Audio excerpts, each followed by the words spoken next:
Um cadáver ouve rádio, parte 2. Uma produção Podioteca. Deixe o like, se inscreva no canal, faça parte do time literário. Agora sim, uma pista quente.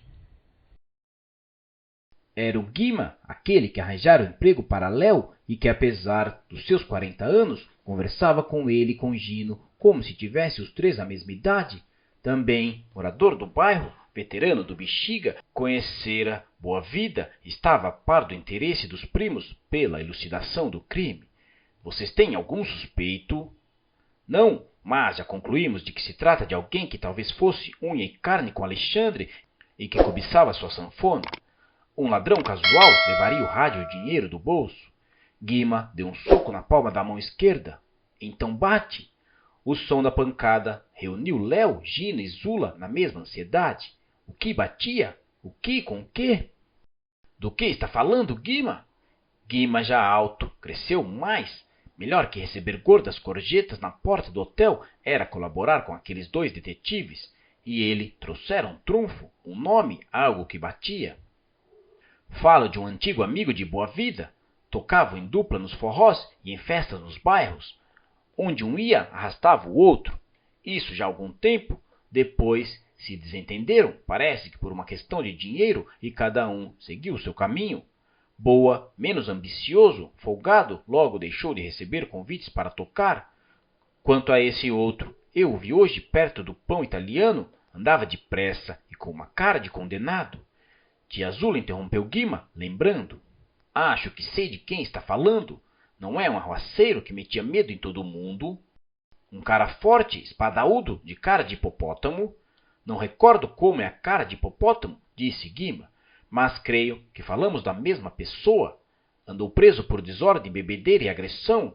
Quem sabe tem até algum crime de morte no seu currículo.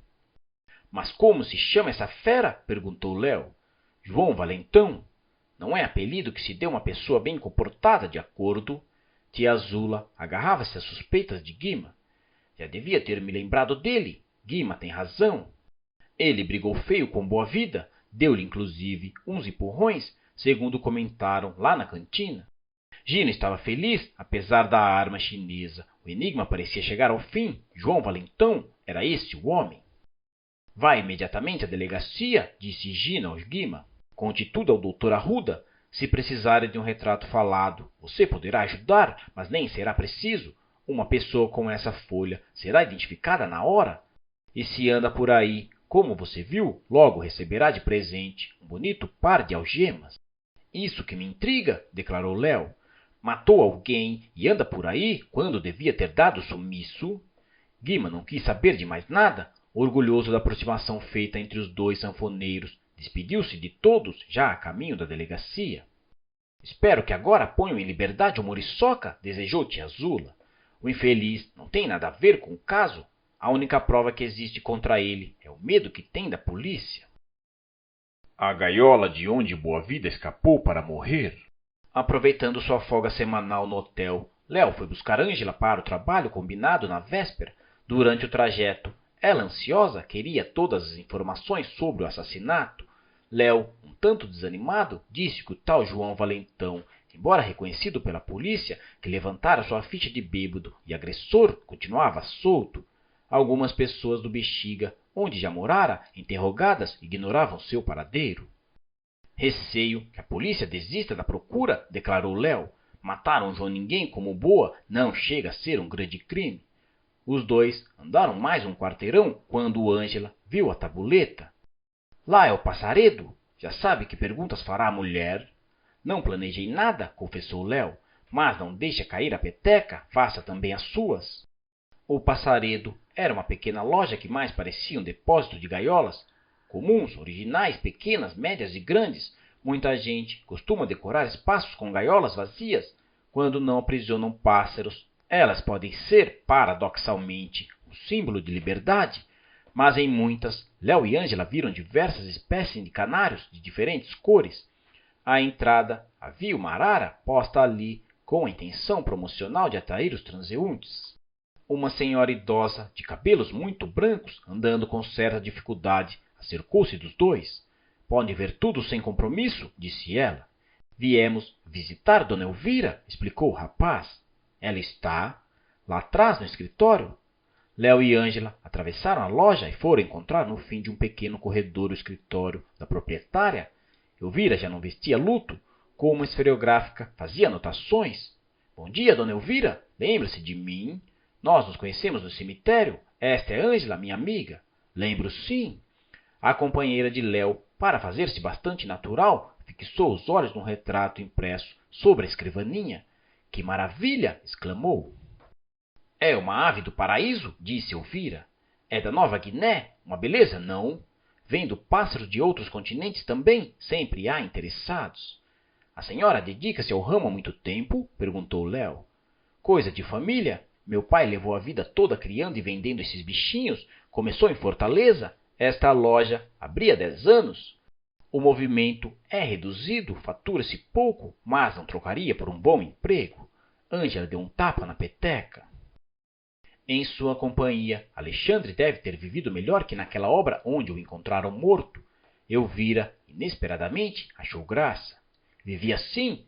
Aqui, quando tinha um problema, resolvia vendendo por conta própria algum canário belga, cardeal, beija-flor, papagaio, qualquer coisa que tivesse penas para tomar cerveja e jogar.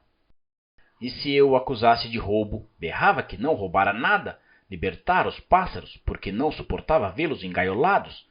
Isso, mais a cambada de amigos, uns malandrões, mais aquela sanfona que tocava sem parar, abalou meu sistema nervoso. Um dia, farta, abri sua gaiola e ele voou. A explicação bem-humorada deixou Léo e Ângela mais à vontade, ensejando nova pergunta. Mas, pelo que vi no cemitério, a senhora sofreu muito com a morte dele. Era um fato que ela não negava. Apesar dos defeitos de Alexandre, gostava dele. Quando nos separamos, sofri muito. Depois nunca mais o viu? Perguntou Ângela. Vi às vezes, respondeu Elvira hesitante. Costumava aparecer aqui para pedir dinheiro emprestado ou favores, mas se estivesse abonado, coisa rara, vinha buscar-me para jantar em restaurantes. Nessas ocasiões, sempre manifestava o desejo de voltar a viver comigo e a cuidar dos pássaros, e depois passava meses sem retornar ao assunto. Léo tinha uma pergunta importante em sua lista. E a senhora nunca o visitou? Sim, quando morava numa pensão no Bexiga. A pergunta tinha um complemento com bastante veneno. E na construção onde o assassinaram? Elvira apenas não se sentou porque já estava sentada. Ouviu a pergunta como se lhe aprontasse uma arma. Respirou antes de responder e tão profundamente que quase não restou ar para os visitantes. Fui lá uma única vez, disse. Alguém telefonou informando que estava doente. Levei frutas e dinheiro. Fiquei tão chocado ao vê-lo naquele lugar como um marginal que jurei não mais voltar. Quando isso? Insistiu a garota Ângela, tentando acentuar seu descontrole. Não me lembro. Agora, desculpem, preciso fazer umas contas. Sou eu quem faz a contabilidade da casa. Léo viu bem claro que estavam sendo delicadamente enxotados do escritório, mas ainda restavam perguntas no fundo do baú. A senhora disse que Alexandre tinha muitos amigos. Gente desagradável, a maioria músicos, todos conterrâneos. Felizmente sumiram com Alexandre, maus amigos, nenhum deles foi ao enterro. Sem valorizar a pergunta, já de saída e num tom ocasional, Léo fez pingar a derradeira. Um deles era apelidado João Valentão. Elvira, que se levantara para apertar as mãos de Léo e Ângela, careteou uma expressão de rancor. Esse era o pior deles. Péssimo caráter, eu mesmo expulsei daqui certa vez. Soube que Alexandre e ele tiveram uma briga séria.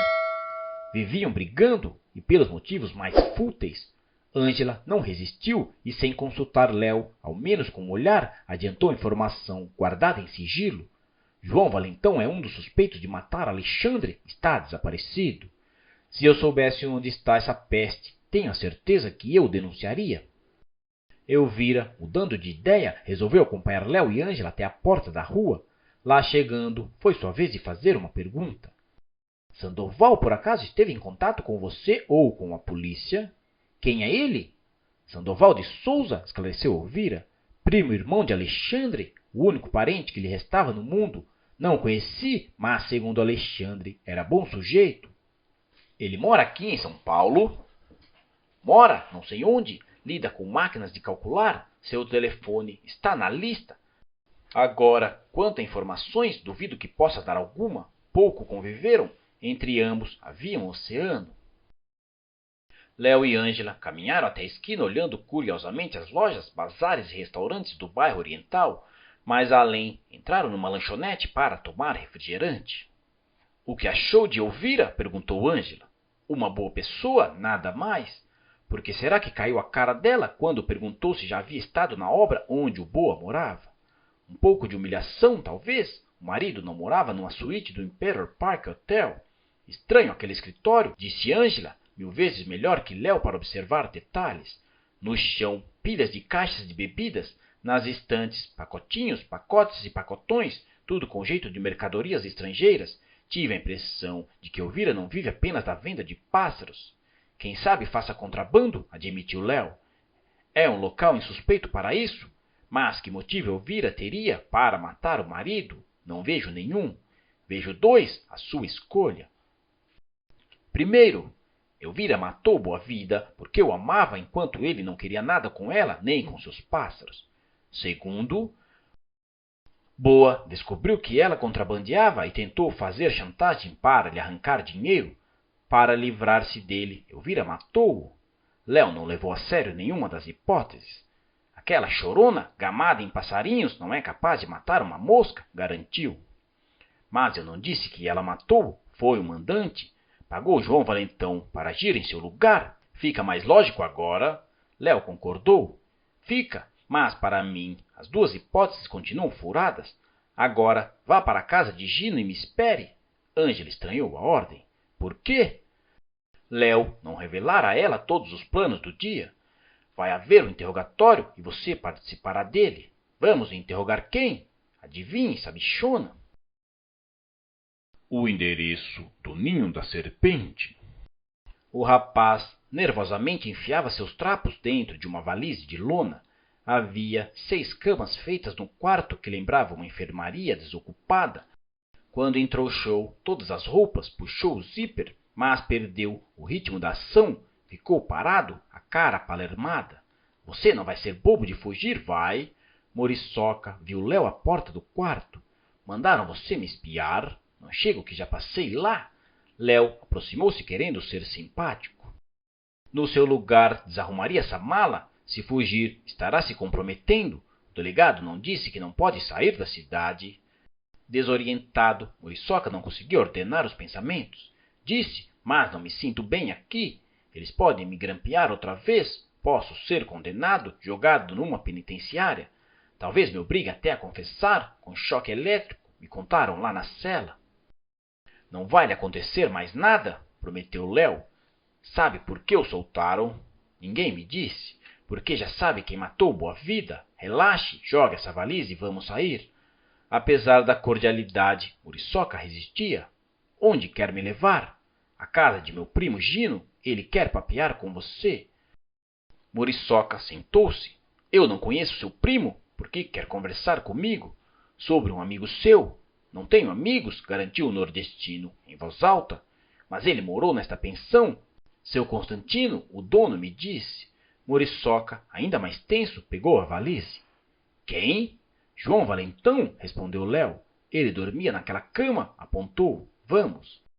Muriçoca sentou-se diante da mesa, todo encolhido, evitando olhares, embora na presença inofensiva de um rapaz em sua cadeira de rodas, de uma jovem de 15 anos e de uma senhora gentil que lhe servia café e roscas de polvilho, comportava-se como se fosse linchá-lo.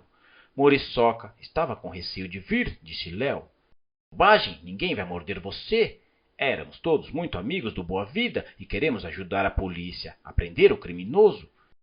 Vamos apenas fazer algumas perguntas. A polícia fez 1 milhão, murmurou Muriçoca. Fiquei rouco de tanto responder. A polícia não lhe oferecia roscas de polvilho? Disse tia Zula para quebrar o gelo. Se quiser mais, vá pegando. Gino voltou-se para Ângela e Léo. Quem faz a primeira? Eu, disse Ângela, levantando a mão. O que quer dizer, Muriçoca? Surpreendido, o próprio Muriçoca riu, mas foi Gino quem explicou que se tratava de um inseto, um mosquito e dos mais irritantes. Foram os empreiteiros, os encarregados das obras que me deram esse apelido, sempre pedindo emprego, contou Muriçoca. Eu esgotava a paciência deles, diziam que era pior que Muriçoca. Um deles me expulsou da construção com uma bomba de inseticida, me espirrou na vista, o nome pegou e agora ninguém tira. Zula ouviu a história comovida com a origem do apelido, mais café na xícara de Muriçoca. A pergunta de Gino tinha ligação direta com o crime. Quando entrou no cômodo onde Boa-Vida foi assassinado, viu uma sanfona? Não, respondeu Muriçoca. Fiquei menos de um minuto lá. Quando vi o corpo, corri para a rua. Zula, em tom bastante amistoso, já inclinada a acreditar na resposta, quis saber. Você conhecia Boa-Vida? Apesar de toda a doçura que Zula pôs na voz, o gosto de polvilho, Muriçoca ficou embaraçado. Moravam no mesmo bairro. Boa e ele viviam na rua, um gozando sua liberdade de pássaro solto, o outro procurando emprego. Não teriam se cruzado ao menos uma vez?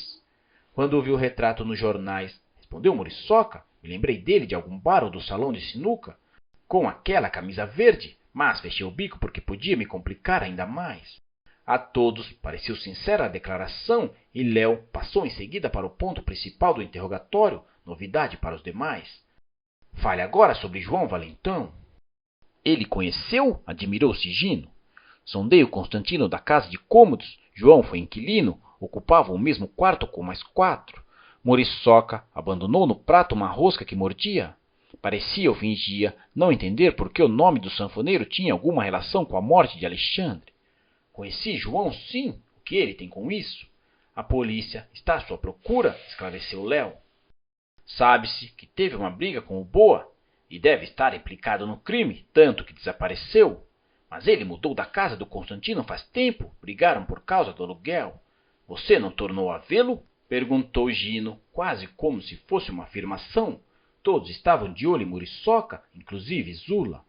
Ele baixou a cabeça, dando a impressão de que fugiria à indagação, e quando a levantou, disse: Vi sim, às vezes vou aos forrós. Quando consigo uma grana, João toca em alguns deles.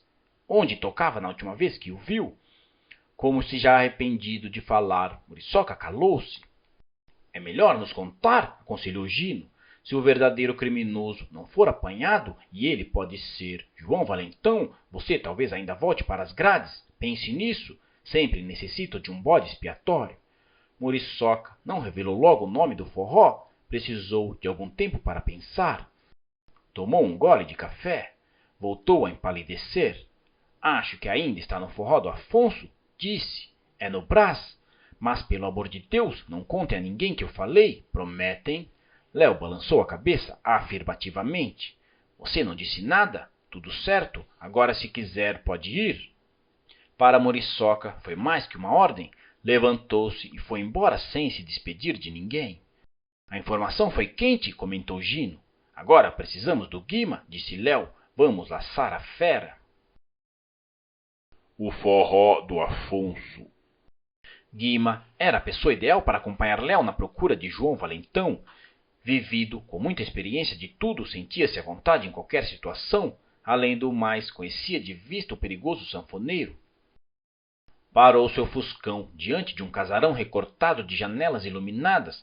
Mesmo da rua, ouvia-se o ritmo de um chachado. Sexta-feira é dia de muita animação, disse Guima. Ainda é cedo, mas lá para meia-noite a coisa pega fogo. Espero que ele apareça antes. Embora tenha saído com você, o velho Rafa não gosta que eu chegue tarde. Vou comprar os ingressos. Guima dirigiu-se a um guichê, apanhou as entradas e fez sinal a Léo para que o seguisse. Subiram umas escadas, juntamente com um batalhão de homens e mulheres que empurravam os que estavam à frente, com pressa de chegar ao salão. Léo, acotovelado e estranhando o ambiente, subia com dificuldade os degraus. O salão, enorme com suas paredes cheias de manchas de umidade que alguma decoração precária tentava encobrir, estava literalmente ocupado. Muitos pares já dançavam familiarizados com o chachado, enquanto a maioria dos frequentadores ainda disputava mesas, dispostas em fileiras. Mas o que mais perturbava os estreantes do forró como Léo era a massa de som que vinha do palco, ensurdecedora. Se não fosse a tarefa que tinham a cumprir, Léo e Guima já teriam ido embora. No entanto, para os que ali se reuniam, não poderia haver festa melhor. Encontrar alguém nessa multidão vai ser difícil, ponderou Léo. Pode ser que Valentão só toque pela madrugada. Antes disso, meus tímpanos estouram. Guima estava de acordo. Ficarem parados ali, num canto do salão, seria inútil. Tendo uma ideia, puxou Léo pelo braço, passando pelas fileiras de mesas, agora sob o ritmo contagiante de um shot. Entraram por um corredor onde a circulação era menos aflitiva. Aqui deve haver uma diretoria, Léo. Passaram por diversas salas onde músicos, vestindo trajes típicos nordestinos, afinavam instrumentos. Numa delas havia um bar improvisado. Léo e Guima tomaram café encostados a um pequeno balcão, observando as pessoas que circulavam. Depois viram uma sala mais ampla que chamava a atenção por causa das paredes forradas com retratos de violeiros e sanfoneiros. Guima aproximou-se de um homem calvo sentado a uma mesa, fumando cigarrilha com o ar feliz de quem era dono do mundo. Por favor, uma informação. Se o senhor é fiscal da prefeitura, garanto que está tudo em ordem. As multas já foram pagas. Por favor, não me crie mais problemas. Não sou da prefeitura, tranquilizou Guima. Estou procurando um homem. Funcionário da casa, sanfoneiro. Qual deles? João Valentão. O homem calvo respondeu prontamente. Não trabalha mais conosco. Até quando trabalhou? Andou por aqui até o mês passado e pode estar certo de que não volta mais. Não queremos gente como ele neste forró. Posso saber por quê? Resposta irritada, acompanhada de gestos. Por que não gostamos de encrenca? Isto aqui é um lugar para se ouvir música e dançar, e para ganhar dinheiro também. O meu ganha-pão, honesto, sim senhor. Pode entrar o maior bandido do país, mas tem que se comportar e pagar a conta sem estrilo. João Valentão é um desordeiro, fez um quebra-quebra, e eu tolero tudo menos prejuízo. Guima ouvia maneando a cabeça como se entendesse e concordasse. Também não gosto de gente assim, mas estão querendo que ele toque num baile do ABC. Preciso encontrá-lo. O homem calvo, que devia ser o próprio Afonso, ergueu a voz na direção de alguém. Ei, Batista, sabe onde está o João Valentão? Anda fora de circulação, respondeu Batista, à distância. Mas se querem saber dele, perguntem no beco do Sebastião, é onde ele se encosta. Guima conhecia o beco, agradeceu a informação, mas antes de ele e Léo saírem, o provável Afonso levantou-se, tirou da parede um retrato emoldurado e fez um pedido. Entreguem este lixo, não há mais lugar para ele em nossa parede. Léo e Guima foram olhar o retrato dentro do fuscão. Foto de sanfoneiro é sempre a mesma coisa, gibão, chapéu de couro, sanfone e sorriso largo. Isto ainda pode servir para a polícia, disse Guima, tem até autógrafo. O homem é terrível, exclamou Léo. Em todos os lugares deixa más lembranças. Vamos ao beco do Sebastião, é um bar-restaurante aqui perto.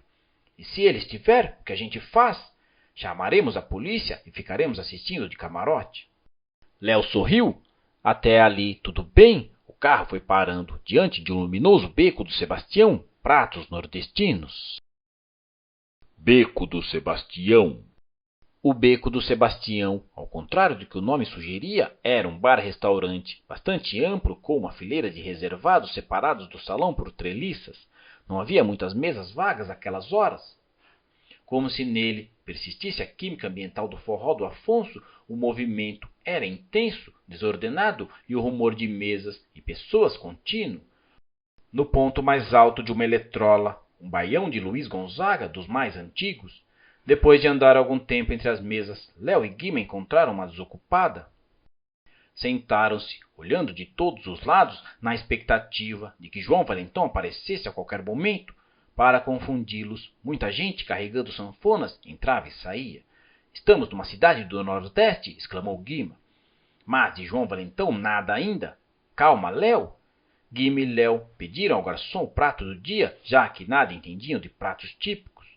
Como é que vamos saber se ele está aqui? Perguntou Léo. Da forma mais simples possível, respondeu Guima, fazendo sinal ao garçom da ala. Por favor, o João já veio. Que João? O sanfoneiro João Valentão? Disseram que faz ponto aqui. Pode ser que já tenha chegado, respondeu o garçom. Sempre fica lá no fundo com a Luana. Quer que eu o chame?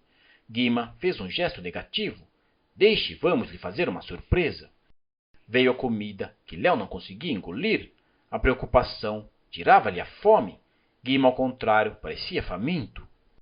Vou fazer uma sondagem lá no fundo, comunicou Léo. Espere, eu vou. Vá comendo, Guima. Conheço o valentão pela fotografia. Depois, você com essa panca de porteiro do Parque Hotel lembra a gente da polícia. Lá vou eu. Léo, como quem não quisesse nada, seguiu até os fundos do restaurante. Viu a cozinha com sua movimentação toda e a caixa registradora onde estava um homem de meia idade, muito gordo, talvez Sebastião, o proprietário, a julgar pela satisfação com que recebia o pagamento das contas. Pouco atrás da caixa havia uma porta de vai-vem que se abria para um corredor de cimento. Léo parou por lá como se apreciando a agitação da cozinha. Quando alguém passava, espiava, viu algumas portas fechadas. Subitamente chegaram aos seus ouvidos os sons inconfundíveis de uma sanfona. Alguém, num daqueles quartos do corredor, tocava um chachado com um balanço bem profissional. A curiosidade foi maior que seus receios. Deu uma olhada para o restaurante e, como ninguém o notasse, empurrou a vai-vem e entrou a passos lentos pelo corredor. Depois de comer o prato do dia, Guima sentiu sede e pediu cerveja. Enquanto bebia, observava a ruidosa freguesia do restaurante com um turista. Aquele ambiente não possuía nenhum ponto de contato com o sofisticado Parque Hotel. Lembrou-se da tranquilidade do seu luxuoso restaurante. Havia muitos mundos dentro da mesma cidade, pensava. Destino que jamais se cruzariam. Ficando a filosofar sobre esse tema, chegou a esquecer Léo. Mas, no fim da cerveja, tornou a se lembrar dele. Demorava. Olhou para a direção da caixa e não o viu. Decidiu ir até lá. Não o encontrou. Esperou um minuto. Como não aparecesse, resolveu dar uma volta completa pelo restaurante, ainda calmo, a olhar para as mesas. Retornou ao ponto de partida e sentou-se. Ao ver o garçom que o servira, chamou.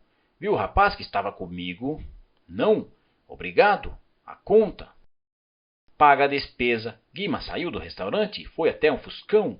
Quem sabe Léo estivesse esperando lá por algum motivo estranho. Não estava. Com os olhos bem abertos, o coração batendo mais depressa, voltou ao restaurante, mais vazio. A freguesia saía em grupos rumo aos forrós.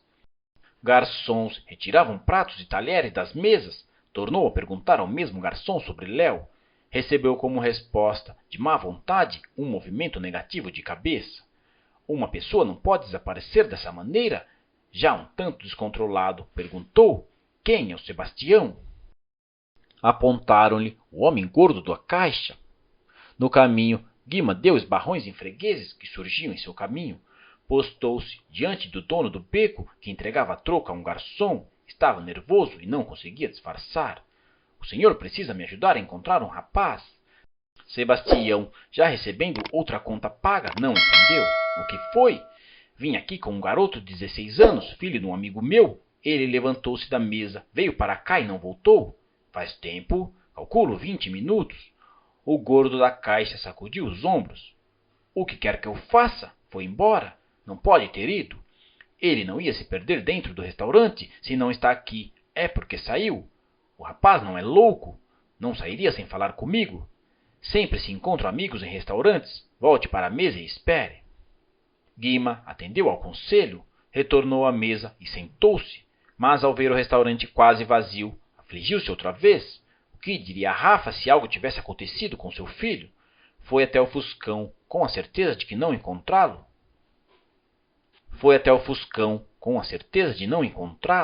Entrou novamente no restaurante, dirigiu-se à caixa, descontrolado, a viver um pesadelo.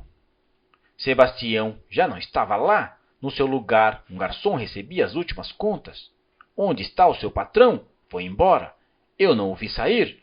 O senhor não viu, mas ele saiu, respondeu o garçom grosseiro. Guima ficou diante da caixa palermado. O que faria? Continuar esperando ou chamar a polícia? Chegou a tocar os dedos no telefone. O desaparecimento de Sebastião também lhe pareceu misterioso. Pôs-se a andar sem rumo, e apenas por acaso seus olhos bateram na porta de vai-vem. Não gastou um segundo para hesitações, empurrou-a com o ombro e foi entrando.